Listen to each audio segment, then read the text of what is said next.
बहुत ही बेवकूफ़ी वाला काम है जो मैंने करना बहुत पहले छोड़ दिया था, और उनके पास आंसर राइटिंग की टिप्स होती है। उस क्वेश्चन से आपको स्टार्ट करना है और आपको नंबर भी अच्छे तरीके से मिलेंगे। आंसर राइटिंग ठीक से नहीं आती है ना, तो आप अपने एग्जाम में कुछ। तो hey everyone, it's me Anushka, a final year law student. Welcome back to my channel. And आज का ये वीडियो बहुत ज़्यादा इंपॉर्टेंट होने वाला है उन लोगों के लिए जो अभी अपने कॉलेज में है। और मैं बात बताऊँ, मेरे एग्ज़ाम चल रहे हैं अभी, और मैंने कुछ नहीं पढ़ा, लिटरली मैंने कुछ नहीं पढ़ा। बट फिर भी मुझे बिल्कुल भी टेंशन नहीं हो रही, क्योंकि मुझे आंसर राइटिंग की टिप्स ना बहुत अच्छे से आती है।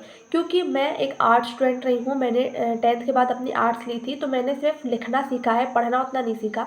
मजाक कर रही हूँ। देखो, सबसे पहले अगर आप आर्ट्स के स्टूडेंट हो या आप किसी भी स्ट्रीम के स्टूडेंट हो, लेकिन अगर आपको आंसर राइटिंग ठीक से नहीं आती है ना, तो आप अपने एग्जाम में कुछ भी करके आओगे। लेकिन अगर आपको आंसर राइटिंग अच्छी आती है ना, मतलब आपको पता है कि कैसे आंसर अच्छे तरीके से लिखा जाता है, तो अगर आपने इतू सा भी पढ़ा होगा ना, तो भी आपके इतने सारे नंबर आएंगे। तो अक्सर हमारी क्लास में कोई ना कोई ऐसे बच्चे होते हैं ना, जो अक्सर कहते हैं कि यार मैंने तो कुछ नहीं पढ़ा, लिटरली उन्होंने कुछ नहीं पढ़ा होता।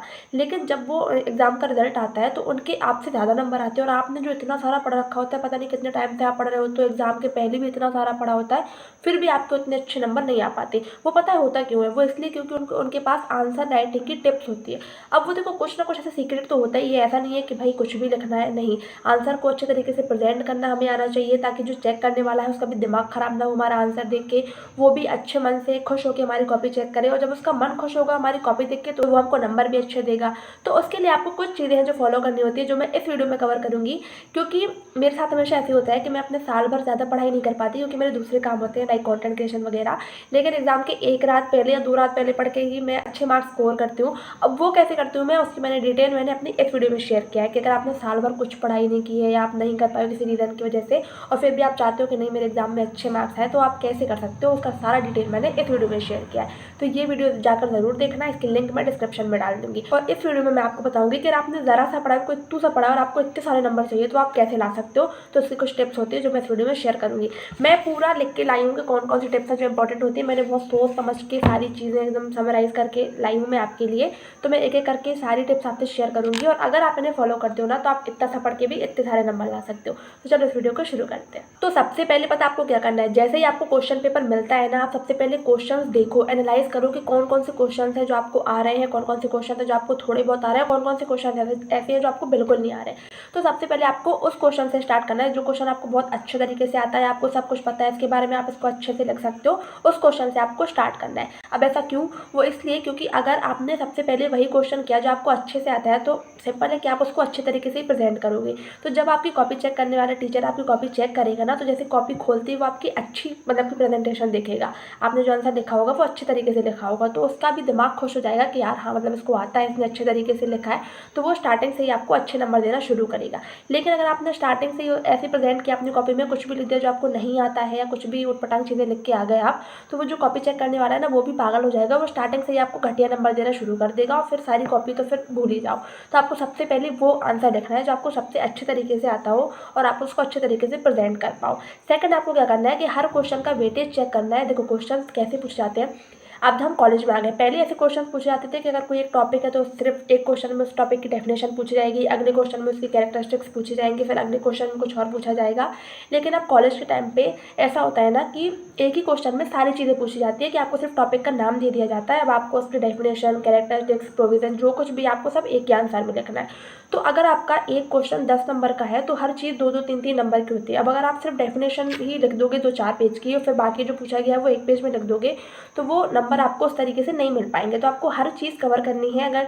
अगर डेफिनेशन पूछी है तो वो भी लिखो, कैरेक्टरिस्टिक्स पूछी है तो वो भी लिखो, बाकी जो अदर चीज़ें पूछी है उनकी इंपॉर्टेंस वगैरह, हर चीज़ जो भी पूछे क्वेश्चन में आपको सब मेंशन करना है। और इतना मेंशन करना है कि जो क्वेश्चन की जितनी वेटेज होती है, लाइक अगर 2-2 नंबर की है, 2 नंबर की डेफिनेशन, फिर 2 नंबर की कैरेक्टरिस्टिक्स, और फिर बाकी, तो आपको उसी तरीके से लिखना है। ऐसा नहीं कि आपने 3 पेज में सिर्फ डेफिनेशन या कैरेक्टरिस्टिक्स लिख दी और बाकी जो पूछा गया है वो आपने लिखा ही नहीं है, तो आपको सिर्फ उसके 2 या 4 नंबर ही मिल जाएंगे, बाकी का नंबर आपका चला जाएगा। फिर आप सोचोगे कि यार मैंने तो 8 पेज का आंसर लिखा था, मैंने तो 10 पेज का आंसर लिखा था, फिर भी मुझे उसके नंबर नहीं मिले। वो क्यों? क्योंकि आपने वेटेज के हिसाब से उसका आंसर मेंशन ही नहीं किया। तो सबसे पहले आपको वो क्वेश्चन करना है जो आपको अच्छे से आता है, प्लस साथ ही क्वेश्चन का वेटेज चेक करके आपको आंसर लिखना है, कि जितने मार्क्स का जो क्वेश्चन पूछा गया आप उसको उतने हिसाब से लिखो। इस तरीके से आपके सारे क्वेश्चन भी अटेम्प्ट हो जाएंगे, और आपको नंबर भी अच्छे तरीके से मिलेंगे। अब देखो, हर यूनिवर्सिटी के, हर कॉलेज के जो क्वेश्चन पेपर्स होते हैं ना, उनके पैटर्न अलग होते हैं। जैसे हमारी यूनिवर्सिटीज़ में हमको टोटल 10 क्वेश्चन दिए जाते हैं, और 10 में से कोई 5 हमको करने होते हैं। तो वो और एक क्वेश्चन होता है 16 नंबर का। था। तो ऐसे क्वेश्चन आते हैं कि 1-2 क्वेश्चन आते हैं और में, फिर अगले क्वेश्चन, फिर 2 में, ऐसे करके 10 क्वेश्चन दिए जाते हैं और एक एक करके और में आते हैं, वो कि अथवा में आते हैं। तो अब हमको सॉल्व करना होता है कि या तो हम पहला वाला कर दें या जो और में दिया है वो वाला कर दें। तो देखो, अगर पहला आप क्वेश्चन कर रहे हो जो फर्स्ट नंबर पे दिया है, अगर आप वही कर रहे हो तो ठीक है, आप पहला क्वेश्चन ही लिखोगे। लेकिन अगर आप उसका और वाला कर रहे हो ना, तो आपको वो चीज़ मेंशन करनी है वहाँ पे कि मैं इसका पहले क्वेश्चन का और वाला, मतलब कि ऑप्शन वाला क्वेश्चन कर रही हूँ। तो जब आपका कॉपी चेक करने वाला आपकी कॉपी चेक करेगा ना, तो उसको इतना दिमाग नहीं लगाना पड़ेगा, क्योंकि क्वेश्चन तो हम मेंशन करते नहीं, अपने आंसर से स्टार्ट करते हैं। तो अगर आपने वहाँ पे लिख नहीं रखा होगा कि मैंने और वाला क्वेश्चन किया, तो थोड़ा सा कंफ्यूज हो जाएगा। ये चेक करने में फिर उसको समय लगेगा कि ये पहले क्वेश्चन का आंसर है कि जो और वाला क्वेश्चन पूछा गया था उसका आंसर है। तो आपको ये चीज़ ज़रूर मेंशन करनी है कि अगर आप पहले क्वेश्चन वाला कर रहे हो, जैसे एक क्वेश्चन दिया फिर उसके और में दूसरा क्वेश्चन दिया रहता है, तो अगर आप पहले वाला कर रहे हो तो ये मेंशन करो कि मैंने पहले वाला क्वेश्चन किया है, और अगर आपने और वाला क्वेश्चन किया है तो ये मेंशन करो कि मैंने और वाला क्वेश्चन किया है। तो कॉपी चेक करने वाला भी आपकी कॉपी देख के खुश हो जाएगा कि उसको इतना दिमाग नहीं लगाना पड़ेगा ना, उतना चेक करना पड़ेगा कि कौन सा क्वेश्चन है। उसको कॉपी खोलते ही पता चल जाएगा कि आपने अथवा वाला क्वेश्चन किया या पहला वाला क्वेश्चन किया। तो ये चीज़ ज़रूर मेंशन करना। अब मैं आपको एक रियल स्टोरी बताऊँ। मेरी क्लास में एक लड़की है और वो पढ़ने में ठीक ठाक है, मतलब इतनी भी कमज़ोर नहीं है कि वो फेल हो जाए या उसकी AT-KT आ जाए, बट स्टिल उसकी AT-KT आती है हर सेमेस्टर में, क्योंकि उसकी हैंड राइटिंग अच्छी नहीं है। अब देखो, अगर आपको क्वेश्चन का आंसर पता है, आपको सब आता है, आपने अपने आंसर में सब चीज़ें मेंशन की हैं, लेकिन चेक करने वाले को समझ में ही नहीं आ रहा है कि आपने क्या लिखा है, तो आपको नंबर कैसे देगा? और आप ये चीज़ एक्सपेक्ट भी कैसे कर सकते हो कि मैं सब चीज़ें मेंशन करके आया या आई, लेकिन मेरी हैंड राइटिंग अच्छी नहीं है, तो मुझे नंबर कैसे ही मिल जाएंगे यार? तो इतना आप, मतलब कि अगर आपको नहीं भी आ रहा है ना आंसर, तो भी आपको इतना अच्छे तरीके से लिखना है कि वो समझ में तो आए, एटलीस्ट चेक करने वाले को, कि वो समझ तो पाए कि लिखा क्या गया है इसमें। और अगर चेक करने वाले को वही समझ में नहीं आ रहा है कि क्या लिखा गया है इस आंसर में, तो वो कैसे ही आपको नंबर देगा? तो आपको सबसे पहले ये चीज़ फोकस करनी है कि आपकी हैंड राइटिंग बहुत ही अच्छी हो। बहुत ही अच्छी अगर ना भी हो तो कम से कम ऐसी हो कि चेक करने वाले को समझ में आए। तो आपको सबसे पहले अपने आंसर में अपनी हैंड राइटिंग का ध्यान देना है, हर एक चीज़ नोट करनी है, और आपकी हैंड राइटिंग इतनी अच्छी हो कि कम से कम चेक करने वाले को समझ में आए, तभी वो आपको नंबर देगा। पता है, काफ़ी सारे बच्चे क्या करते हैं कि जो जैसे उनको कॉपी मिलती है ना, मैंने काफ़ी सारे अपने क्लास के बच्चों को देखा है, इवन मैंने भी अपने फर्स्ट सेकंड सेमेस्टर में ये हरकत की है कि जैसे मुझे कॉपी मिलती थी ना, तो मैं अगल, मतलब कि जो साइड होती है वहाँ पे मार्जिन सेट कर देती थी, मतलब मार्जिन खींच देती थी कि थोड़ा आंसर मेरा थोड़ा लेंथी लगे और ये लगे कि हाँ मैंने बहुत बड़े तरीके से लिखा है। लेकिन ये ट्रिक जो होती है ना, ये सबको पता होती है, एटलीस्ट जो हमारे टीचर होते हैं ना, उनको तो अच्छे से पता होती है कि स्टूडेंट्स क्या करते हैं, मार्जिन खींच के रख देते हैं कि ताकि उनका आंसर बड़ा लगे। और मेरी क्लास में भी काफ़ी सारे बच्चे ऐसा करते हैं, मैंने खुद किया था, बट ये सबसे बड़ी गलती है। आप अगर मार्जिन खींच के रखोगे सिर्फ इसलिए कि मेरा आंसर बड़ा दिखे, तो ये सबसे बड़ी बेवकूफ़ी है यार, मत किया करो ये चीज़ें, क्योंकि ये चीज़ ना पकड़ में आ जाती है, टीचर को समझ में आ जाती है कि इन्हें अपना आंसर बड़ा दिखाने के लिए, लेंथी दिखाने के लिए ये चीज़ की है। तो बिल्कुल भी ये मत करना, ये बहुत ही बेवकूफ़ी वाला काम है जो मैंने करना बहुत पहले छोड़ दिया था। और अगर तुम ये चीज़ करते हो ना, तो तुम भी छोड़ दो, क्योंकि अगर तुम्हें लग रहा है ना कि तुम्हारी की हुई ट्रिक्स हैं जो टीचर को समझ में नहीं आ रही है, तो उन्हें सब समझ में आ रही है, वो तुमसे ज़्यादा होशियार है, वो तुम्हें पढ़ाते हैं, तुम उनको मत पढ़ाओ। तो प्लीज़ ये सब चीज़ें बंद कर दो, मार्जिन मत खींचो, जितना आपको आंसर आ रहा है उस तरीके से लिखो, तो वो अच्छा भी लगता है देखने में। और ज़रूरी नहीं है कि आप अपना आंसर बहुत बड़ा लिखो, जितना पूछा गया उस हिसाब से लिखो, और मार्क्स जितने उसमें डिपेंड करते हो उस हिसाब से लिखो। ज़रूरी नहीं है कि आप 8 पेज का आंसर 18 पेज में लिखो, फिर एक्सपेक्ट करो कि नहीं मुझे तो अच्छे नंबर मिल जाए। अगर आपने 18 पेज में भी 8 नंबर के हिसाब का ही नहीं लिखा है ना, तो आपको 18 नंबर भी नहीं मिलने वाले। तो प्लीज़ ये सब चीज़ें बंद कर दो, नॉर्मल लिखो, सिंपल लिखो, और इतना अच्छा लिखो कि हाँ चेक करने वाले को समझ में आए वो चीज़ें, और उसको थोड़ा अच्छा लगे कि हाँ सही तरीके से लिखा है। Next is underline keywords. देखो, जब भी हम आंसर लिखते हैं ना, तो हमारे आंसर में देखो, अब ऐसा है कि अगर हम 10 पेज का आंसर लिख रहे हैं, तो 10 पेज में एकदम वही चीज़ें तो लिखी नहीं होती जो हमने बुक्स में पढ़ी हैं या हमने किसी साइट में पढ़ी हैं। वो सिर्फ होते हैं जो कीवर्ड्स होते हैं। जैसे अगर आपने कॉन्ट्रैक्ट की डेफिनेशन लिखी, तो आपने जो कुछ उसके कीवर्ड्स होते हैं जो आपको मेंशन करने होते हैं। अब वो कीवर्ड्स हाईलाइट करने के लिए आप ब्लैक पेन का यूज़ कर सकते हो, या कोई उसमें बॉक्स वगैरह बना सकते हो, कुछ भी डिज़ाइन वगैरह बना सकते हो कि वो चीज़ें हाईलाइट हो जाए, जो कीवर्ड्स हैं जो उसकी मेन चीज़ें हैं, तो वो उसकी हाईलाइट हो जाए। इसलिए आपको वो हाईलाइट करना बहुत ज़रूरी होता है कि जो चेक करने वाला है वो जैसे आपकी कॉपी चेक करे, तो वो जैसे चेक करते समय देखता है ना कि हाँ ये कीवर्ड से, ये कीवर्ड से चेक किया, और फिर दूसरा पेज खोल लिया। इस तरीके से फिर दूसरे पेज में जो आंसर लिखे हैं उसके कीवर्ड्स चेक किए, क्योंकि वो उसके पास इतना टाइम नहीं है कि वो आपके एक अगर आपने 10 पेज का 20 पेज का आंसर लिखा है तो आपके एक पेज पढ़े, नहीं, वो नहीं पढ़ता और वो पढ़ पाएगा भी नहीं। तो आपको क्या करना है कि कीवर्ड्स मेंशन करने हैं, कीवर्ड्स हाईलाइट करने, सॉरी, या तो उसमें बॉक्स बना दो या ब्लू पेन से या ब्लैक पेन से थोड़ा डार्क अंडरलाइन कर दो, ताकि समझ में आए चेक करने वाले को कि हाँ इसने कीवर्ड्स मेंशन किया, मतलब इसको आंसर आता है। अगर आप 10 पेज बिना कुछ के, बिना सिर्फ ब्लू पेन से आप पूरे 10 पेज भर दो, तो ना तो वो पढ़ेगा ना, और ना ही वो पढ़ पाएगा। वो इतना फ्रस्ट्रेटेड हो जाएगा आपका आंसर देख के, वो कॉपी बंद करके जैसे उसके मन में आएंगे ना, वो उतने नंबर देगा। तो ये चीज़ मत करना। अपने जो भी आप आंसर लिख रहे हो, तो जो उसके कीवर्ड्स हैं, जो मेन चीज़ें हैं, उसको हाईलाइट करना मत भूलना, क्योंकि ये बहुत ही अच्छा इंपैक्ट डालता है। अब देखो मोस्टली जो लॉ स्टूडेंट्स होते हैं ना, वो ये जानते हैं कि उनके आंसर में सेक्शंस लिखना कितना इंपॉर्टेंट होता है, केस लॉस लिखना कितना इंपॉर्टेंट होता है, और जो प्रोविजंस होते हैं, लीगल प्रोविजंस, वो लिखना कितना इंपॉर्टेंट होता है। अब काफ़ी सारे बच्चे करते क्या है कि सिर्फ थ्योरी पे फोकस करते हैं कि जो चीज़ें हैं, जैसा कुछ पढ़ा है सब लिख दो, लेकिन ना वो सेक्शंस मेंशन करते हैं, ना वो केस लॉस मेंशन करते हैं, ना वो लीगल प्रोविजंस मेंशन करते हैं। और फिर उनके जब कम मार्क्स आते हैं तो ये कहते हैं कि यार मैंने तो 2-2 कॉपी भरी थी, 4-4 कॉपी भरी थी, फिर भी मेरे मार्क्स उस हिसाब से आए नहीं, क्योंकि तुमने मेन चीज़ें तो उसमें मेंशन ही नहीं की ना।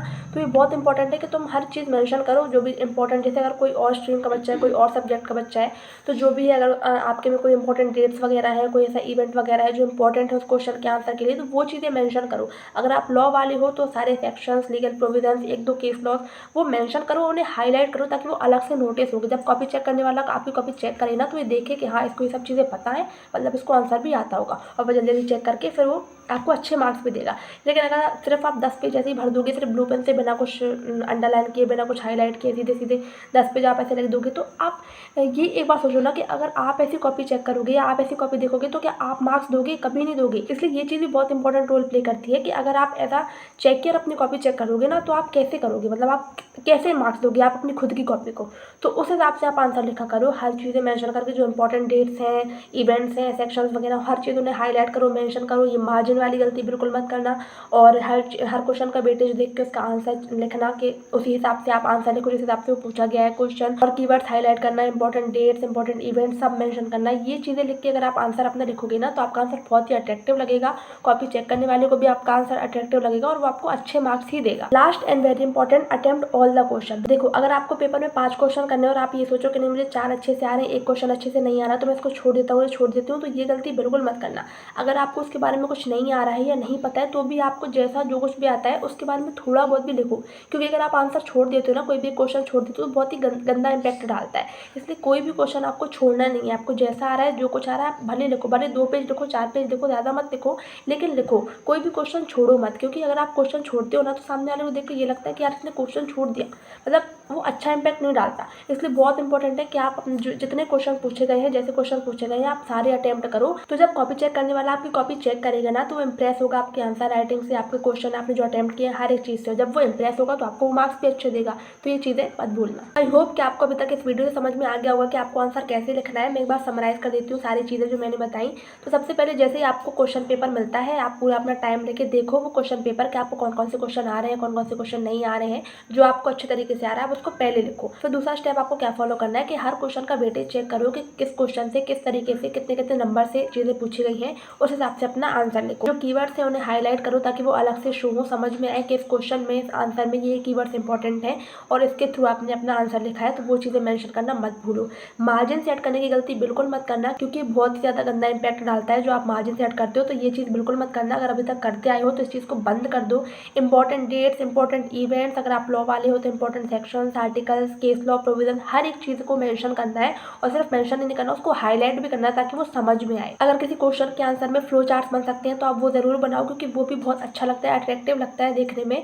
और जब कॉपी चेक करने वाला आपकी कॉपी चेक करता है ना, तो वो इंप्रेस हो जाता है ऐसे आंसर देख के, जब वो चीज़ें अच्छी लगती है। और आपको सारे क्वेश्चन अटेम्प्ट करने हैं, कोई भी क्वेश्चन छोड़ना नहीं है, भले कितने भी क्वेश्चन पूछे जाएँ, क्योंकि क्वेश्चन अगर आप छोड़ते हो तो बहुत ही गंदा इंपैक्ट डालता है। तो आपको सारे क्वेश्चन अटेम्प्ट करने हैं और अपना आंसर इस तरीके से लिखना है कि वो देखने में अट्रैक्टिव लगे। अब देखो, ये जो मैंने आपको ट्रिक्स बताई ना, यही मैं अपने एग्जाम्स में फॉलो करती हूँ और अभी तक फॉलो करती आई हूँ। और कल मेरा एग्जाम है तो भी मैं यही फॉलो करने वाली हूँ, और यही सारी टिप्स फॉलो करके मेरे एग्जाम में अच्छे नंबर आते हैं। अगर आपको भी आंसर राइटिंग की प्रॉब्लम थी अभी तक, तो आई होप कि इस वीडियो के बाद आपको आंसर राइटिंग की प्रॉब्लम नहीं होगी। अगर आप चाहो तो 1-2 आंसर अपने एग्जाम के पहले लिख के देख सकते हो ये सारी चीजें फॉलो करके, तो आपको समझ में आ जाएगा कि आप पहले क्या गलती करते थे और इन टिप्स को फॉलो करने के बाद आपके आंसर में कितने इंप्रूवमेंट आई है। आई होप कि वीडियो आपको पसंद आया होगा, हेल्पफुल लगा होगा। तो चैनल को सब्सक्राइब करना मत भूलना, लाइक करना, और आपके जो भी सजेशंस हैं या जो भी आप चीजें मुझसे और पूछना चाहते हो या मुझे बताना चाहते हो, तो आप कमेंट में बता सकते हो। और ये वीडियो अपने उन दोस्तों के साथ भी शेयर करना जिनको आंसर राइटिंग में प्रॉब्लम जाती है। मिलते हैं नेक्स्ट वीडियो में। Bye bye.